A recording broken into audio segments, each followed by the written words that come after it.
Bonjour Olivia Ruiz. Bonjour Didier. C'est bien de parler avec vous d'un livre qui s'intitule La commode au tiroir de couleurs.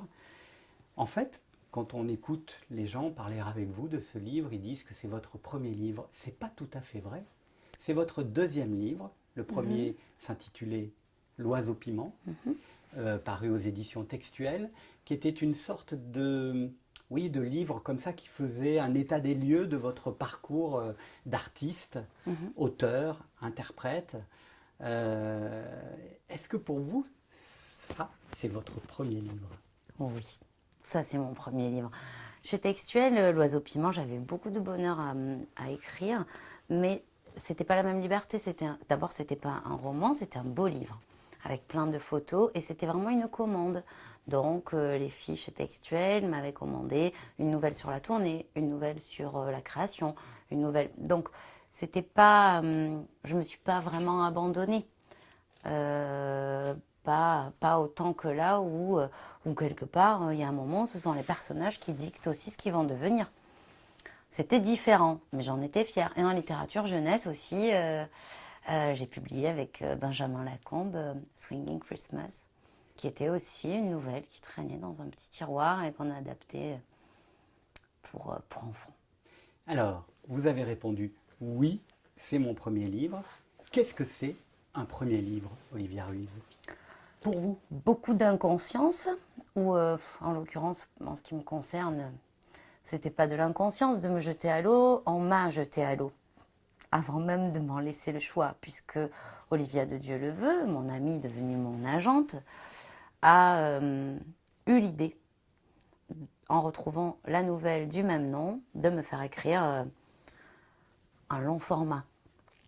Donc ça, puis ensuite elle a envoyé le texte non achevé aux éditeurs avant mon accord. Et elle s'est contentée de me mettre en copie de toutes les réponses positives, la petite coquine. Donc, j'allais dire, il faut beaucoup de courage et d'inconscience, mais j'ai eu besoin de ni l'un ni l'autre, puisque elle a agi à ma place, dans mon dos, sans me laisser le choix, et j'aurais pour elle une éternelle gratitude, entre autres pour ça. Donc voilà, je crois qu'il y a longtemps que j'ai envie de prendre la liberté d'écrire sur ce sujet, parce que je l'ai abordé dans Bolbert, la tragédie musicale avec Jean-Claude Galota pour le Palais de Chaillot, mais c'est court, 1h20 aussi, alors que là, enfin, toutes ces petites graines que j'avais plantées à droite à gauche allaient pouvoir pousser de concert, et c'était un exercice difficile. Je suis comme Hemingway, je déteste écrire, mais j'adore avoir écrit. À l'exception de certaines scènes qui me faisaient du bien. Le fantasme, notamment de la rencontre avec Raphaël, de la première nuit, de celle aussi avec Maïsel. Voilà, ça c'est des moments où clairement j'ai pu mettre dans ma vie des choses tellement propices à la rêverie, au bien-être, au fantasme, que probablement ça a été très thérapeutique pour moi. Pour tout le reste, ça n'a été que alternance d'action et de renoncement, de découragement, D'angoisse aussi un peu, peut-être? Ouais. tout à la fois, je crois. Alors on va revenir évidemment sur le fond du livre, ce qui est écrit dans ce livre, mais est-ce qu'on peut dire, pour rester sur des questions un peu d'ordre général par rapport à ce qu'on connaît de vous, que finalement cet ouvrage, ce roman, comble une frustration chez vous? Il en comble même plusieurs, je pense, Didier, parce que le fait que cet épisode de l'histoire soit oublié était une frustration.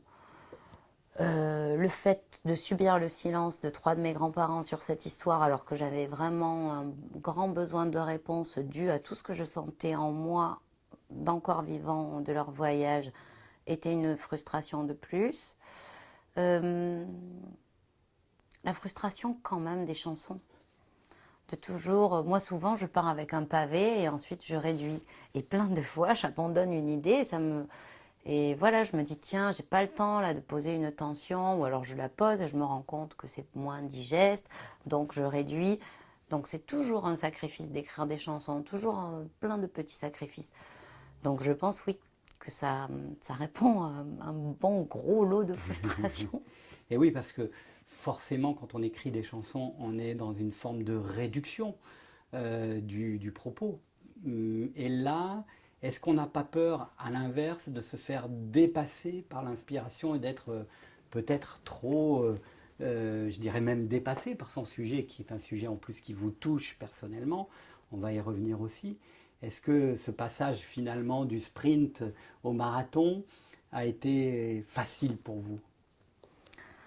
Je pense que c'était très confortable d'avoir l'espace que je voulais et vertigineux à la fois. Donc je pense que je n'ai fait que passer d'un état à l'autre, de moments de oh là là, le costume est trop grand pour moi, et puis je cherche vraiment le bâton pour me faire battre. Une chanteuse qui sort en roman, on sait bien que ça agace les médias au dernier degré. Et puis à d'autres moments, j'étais tellement contente de pouvoir poser des notions qui m'étaient chères. Quand je fais dire à Rita, par exemple, en effet de chair et... Qu'est-ce que ça veut dire quoi s'intégrer? En effet de chair et d'os, comme on a même rien à se dire, tellement on est similaires, puisqu'on a même la même religion. Ce genre de petites choses, moi, c'était ma façon de poser des idées qui me sont hyper chères, et en même temps que j'aurais pas posé en tant que chanteuse engagée ou que écrivaine engagée. Le fait de passer par le biais du roman pour dire des choses qui me tenaient à cœur, avec la protection du roman. Du roman, oui. Mais Voilà. ce qui est intéressant quand même, c'est qu'effectivement, cette problématique de la chanteuse qui écrit un roman, on doit se la poser. Et en même temps, pour ceux qui vous connaissent bien, ils ont bien compris que ce roman est peut-être finalement un acte très fondateur d'une période que vous fermez dans votre histoire personnelle d'artiste, puisqu'il y a eu vos chansons, un répertoire qui a été jalonné de tout ce que vous racontez dans ce livre. Et il n'y a pas que Bolbert à laquelle je pense. Je pense même à Vitrier, par exemple. Mais oui. Voilà, mais on y Encore reviendra dans le détail. l'artisanat, les petites gens injustement baptisés. Donc, le répertoire, les chansons. Effectivement, ce spectacle chorégraphique avec Jean-Claude Galota, Bolbert, Bouche cousue, et finalement, ce livre qui arrive comme à la fois le règlement d'une somme de frustration et en même temps peut-être la symbolique de je vais tourner une page avec ce livre. Vous êtes d'accord avec ça? Je crois que je suis à un moment de ma vie où il faut vraiment que je tourne une page. Maintenant, est-ce que ce livre va me ramener à la musique? Est-ce que la musique me ramènera à la danse? Est-ce que ce livre me fera rester dans l'écriture pure? J'en sais rien. Mais en tout cas, j'ai eu 40 ans cette année. Donc on y pense à ça, surtout avec notre chère Jeannette Chéral qui a fait un album magnifique sur ce sujet. On pense à ce moment où on a envie que ce soit plus que du bonus. Et que ce soit plus que du plaisir pour toutes les années où, pour ma part, j'ai sacrifié complètement ma vie pour mon travail pendant 15 années consécutives.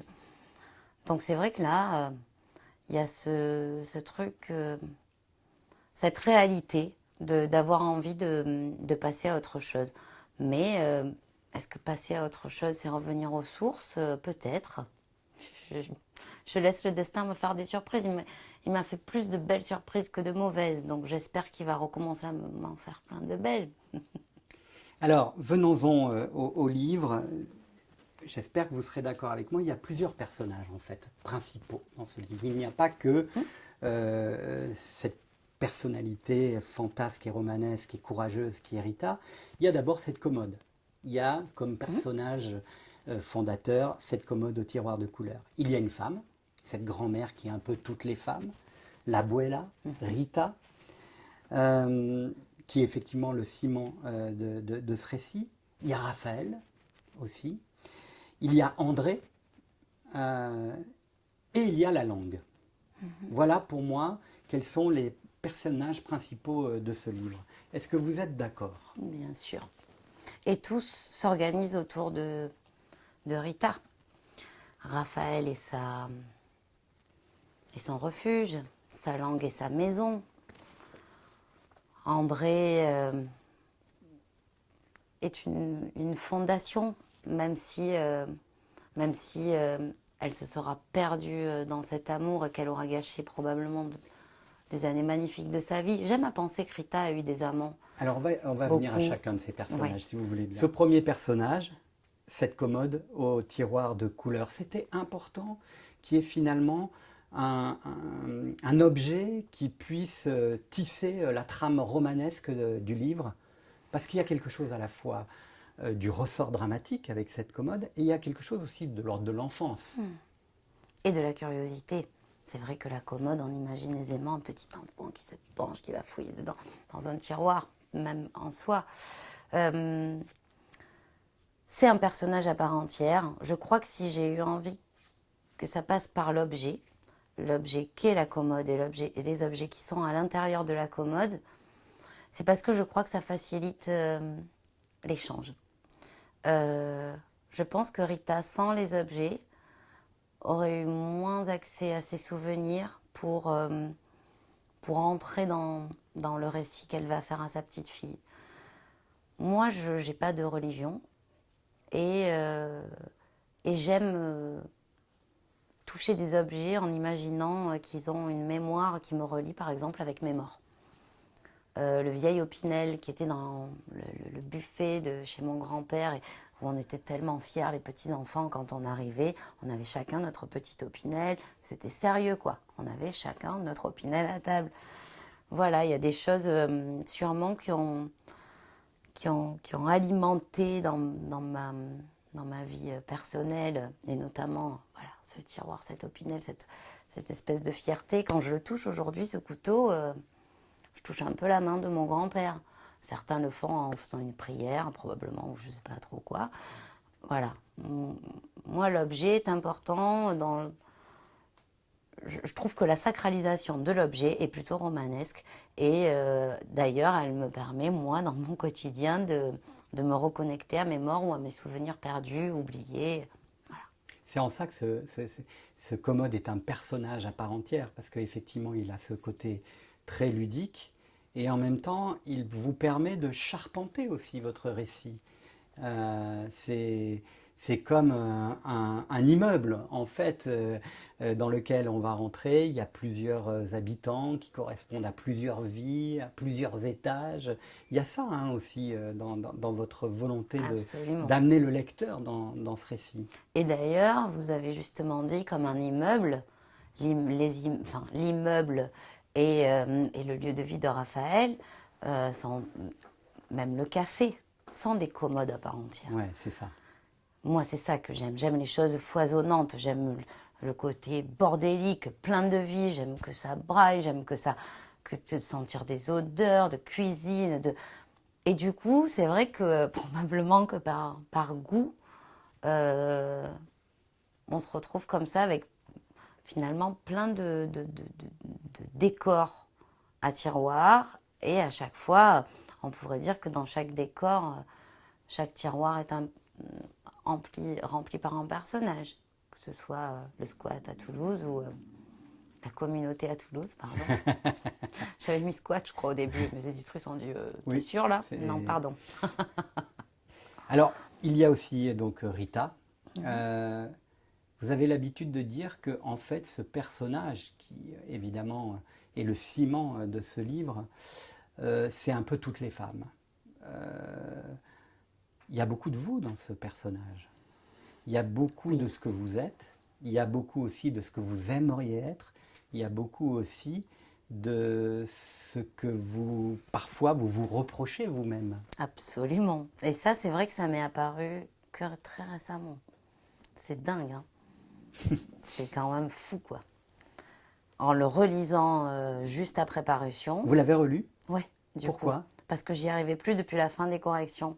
Parce que j'ai enquiquiné le monde avec des corrections et des corrections. Les filles, que ce soit Constance Trapenard ou Véronique Cardy ou Olivia de Dieu-le-Veut, étaient là comme moi pour un texte ciselé, mais je pense que je leur ai rajouté bien 2-3 passes de correction une fois qu'elles me disaient « là c'est fini ». non, c'est pas fini, on va remettre une petite couche quand même. Donc, Ça vient peut-être aussi de votre métier, entre guillemets, de chanteuse, où quand on est en mix, on oui, aime bien revoir l'ouvrage, une prise de voix, c'est un ça. niveau de guitare, Un un piano mot plus ou un moins, peu faible, voilà, bien sûr. Et d'ailleurs, ça a été dur de lâcher de le lâcher truc. le J'ai bien mix. senti qu'il y a un moment donné où il fallait s'arrêter, que j'allais les faire craquer. Mais voilà, donc on était dans cette idée toute de texte extrêmement ciselé. Moi, j'avais envie que ce soit à la fois hyper immédiat et compréhensible, comme je me le disais tout le temps, par mon grand-père qui est en EHPAD, qui a 93 ans. S'il pouvait lire, il ne peut pas parce qu'il a Alzheimer, mais s'il pouvait lire, je voudrais que chaque mot soit compréhensible par lui, au même titre que par vous, Didier, journaliste érudit, que par je ne sais qui. Et je crois que ça a beaucoup défini aussi ce qu'allait devenir le livre.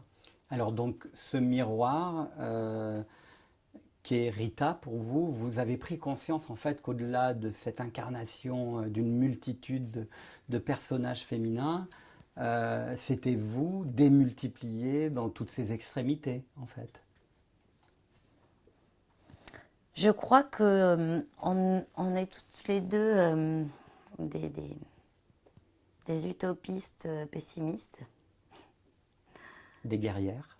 des guerrières, mais en fait, je crois que Rita, c'est moi, sauf que moi, comme le dit la petite fille, je suis née avec une cuillère en argent dans la bouche.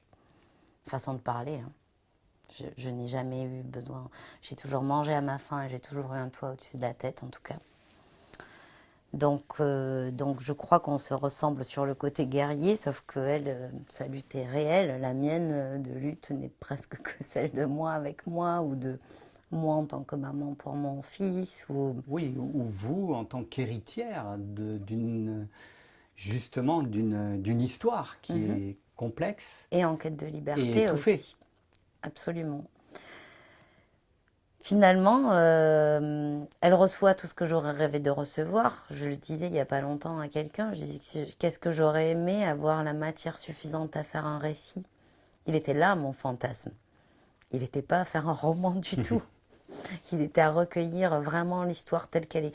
Et la magie du truc Didier, c'est que, ça y est, une association franco-espagnole me propose de m'aider à faire mes recherches.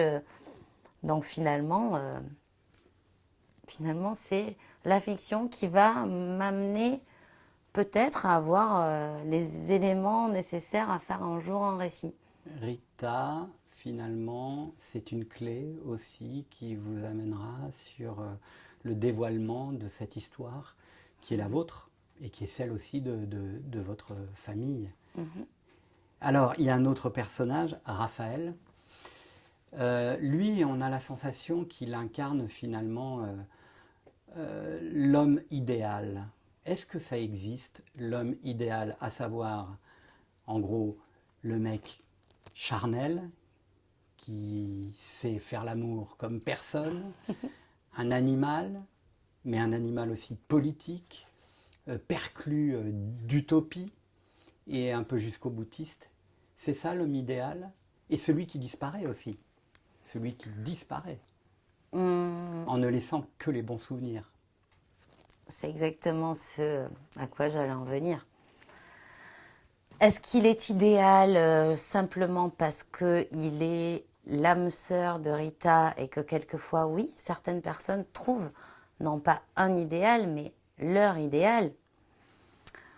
Ou est-ce que le fantasme l'a embelli avec les années qui se sont écoulées entre sa disparition et la rédaction de la lettre que, que contient le tiroir du carnet de poèmes? On peut expliquer peut-être pourquoi il disparaît. Hein. C'est spoilé un peu quand même mon cœur, non? Oh non, Tu crois? on peut l'expliquer en deux mots. Raphaël est quelqu'un d'engagé. Raphaël est un enlace. Ça veut dire lien en espagnol. Les enlaces, ce sont ces personnes qui étaient un petit peu à la fois des espions, des hommes de confiance, qui n'étaient pas forcément sur le territoire, mais parfois délocalisés pour pouvoir envoyer des marchandises, quelles qu'elles soient. C'était souvent des têtes pensantes. En tout cas, ils faisaient partie de l'élaboration de stratégies de la guérilla contre Franco. Et en écho aux parents de Rita, aux gens qu'elle aime le plus, il va disparaître. Voilà, il va disparaître. Donc Rita va se retrouver confrontée 2 fois à la toute-puissance de l'engagement. Et ça va forger son besoin d'engagement. Le sien vis-à-vis de l'autre autant que son attente d'engagement vis-à-vis d'elle. On n'en dira pas plus, mais sur André, alors qui est le deuxième homme important dans la vie de Rita, c'est un personnage très curieux finalement. C'est un personnage insaisissable, profondément humaniste, hein, on peut le dire quand même. Effectivement singulièrement insaisissable. Et on a la sensation encore là qu'avec ce personnage qui jalonne l'histoire de ce déracinement, vous mettez aussi un peu de vos interrogations sur l'homme dans une relation amoureuse. Mais alors à ce moment-là, déconnecté de la guerre d'Espagne ou du combat contre Franco. Bien sûr, mais bien sûr, la relation homme-femme, enfin la relation amoureuse, homme-homme, femme-femme ou femme-homme, est quand même une espèce de source inépuisable d'inspiration. Parce qu'effectivement, il y a ce décor de cette Espagne fracturée par le franquisme, mais vos figures totémiques d'hommes, elles vous permettent d'y mettre aussi vos réflections sur l'amour, et on peut sortir ces personnages de leurs conditions historiques. Et sur la maternité. Elle a des phrases, elle a notamment une phrase choc, Rita, sur la maternité, puisqu'elle dit c'est se prendre un pavé en pleine gueule, un pavé lancé du plus beau geste et du plus bel élan, mais quand un pavé pleine tronche tout de même. Enfin, beaucoup plus joliment dit. Mais, donc il y a tout ça sur la liberté aussi.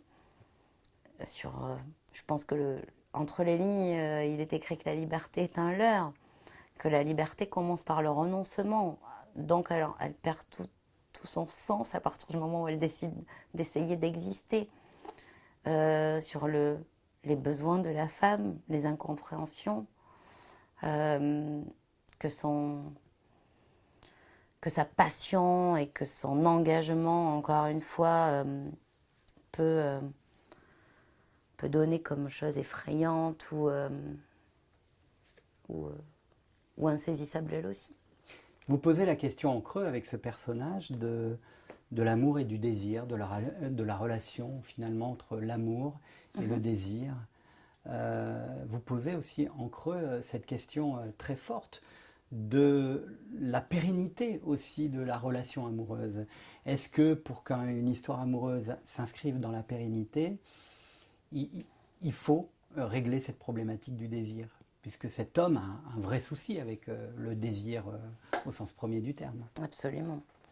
Il a même un souci avec l'enveloppement. Je crois qu'à partir du moment où un enfant arrive dans leur vie, il n'a plus assez d'énergie. Il ne peut pas envelopper 2 personnes. C'est quelqu'un de profondément humaniste et en même temps de très égoïste aussi. Et qui, contrairement à Rita, et c'est ce qui fait, je pense, la richesse de la relation, n'attend rien de la relation amoureuse. Ne la rêve pas, ne la fantasme pas. Le couple n'existe plus quand l'entité famille se met à exister. Et finalement, j'aime bien imaginer que Rita a plein d'amants pendant cette ellipse qui se passe. Parfois, je me dis, j'aimerais quand même bien écrire une suite à cette histoire parce que j'aimerais pouvoir éclairer certains moments. Et puis Rita, j'ai envie qu'elle se libère de cette relation aussi à un moment donné. J'aurais voulu qu'elle s'émancipe plus. La dramaturgie ne me l'a pas permis. Clairement, il y a des moments aussi où le texte, J'avais pas envie du tout de ce qui se passe avec Juan. Ça veut dire que le texte parfois est souverain, vous gouverne, Bien sûr, et, bien sûr. et on ne peut pas reprendre le pouvoir sur son propre C'est ça. récit. C'est intéressant ça. Mais bien sûr, il y a un moment où la dramaturgie appelle un drame. Et t'as pas envie de l'écrire, ce foutu drame. Et pourtant, à ce moment-là, c'est ça qui va faire que ce que tu as prévu juste après va être plein.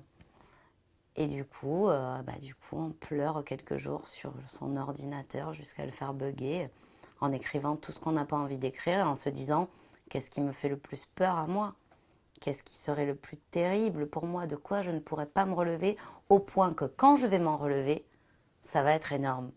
Ah ben, s'il m'arrivait ça, je pense que je serais incapable de me relever. Et bien justement, on va faire arriver ça à Rita, parce que comme ça, quand elle va s'en relever, ça va être quelque chose de phénoménal qui va raconter quelque chose de profond d'elle. Donc oui, plein de fois on est pris au piège et on doit s'atteler à quelque chose qui n'est pas forcément euh, agréable à écrire ni à aller chercher. Cette Espagne qui est évidemment présente de la première à la dernière page dans son histoire, dans ce combat qui a été celui des républicains espagnols, dans cet héritage aussi que laisse le franquisme, cette Espagne d'aujourd'hui qui voit renaître quand même une sorte de, pas de nostalgie, mais quand même, on l'a lu, on l'a entendu, que le franquisme aujourd'hui Était très combattu par Manuel Sanchez. ouais, mais qu'il existe. Il existe, il oui. existe. Il est même présent dans une forme de nostalgie. Euh, Est-ce que c'est un livre aussi pour les jeunes Espagnols qui ont aujourd'hui 20 ans? Est-ce que ce livre doit être traduit en espagnol comme vous avez fait un album C'est mon vœu le espagnol? plus cher. C'est mon vœu le plus cher pour les vieux d'abord. Pour les vieux. Plus pour les vieux que pour les jeunes. D'abord. Parce que je crois qu'il y a pour certains, une amertume s'est développée vis-à-vis de ceux qui sont partis. Et qu'ils ont été plongés dans une telle misère qu'ils ont ressenti ça comme un abandon. Donc je trouve que c'est une façon de leur rappeler que la vie n'était pas plus facile pour ceux qui ont dû partir ou qui l'ont fait de leur plein gré Vous le pour racontez fuir. d'ailleurs, hein, quand Rita revient en Espagne, Tu n'es elle pas est d'ici. appréhendée comme la petite française, avec un peu de mépris. C'est même une traîtresse, presque à l'esprit patriotique et au sens Et militant, bien ouais, sûr, de et l'Espagne. révolutionnaire. Bah oui, donc c'est vrai que ça me semble nécessaire pour, pour moi qu'un jour il soit traduit pour les vieux et pour les jeunes. Parce qu'effectivement, je crois que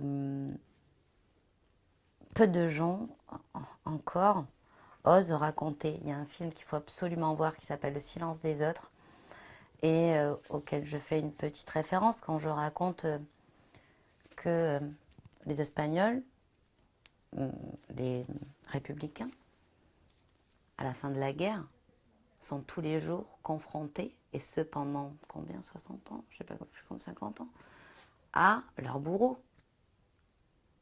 Et dans ce film, Le silence des autres, dans ce documentaire, il y a un homme qui raconte ça, qui passe tous les jours devant la plaque et le nom dans un bel immeuble façon maison de maître de l'homme qui a tué ses parents.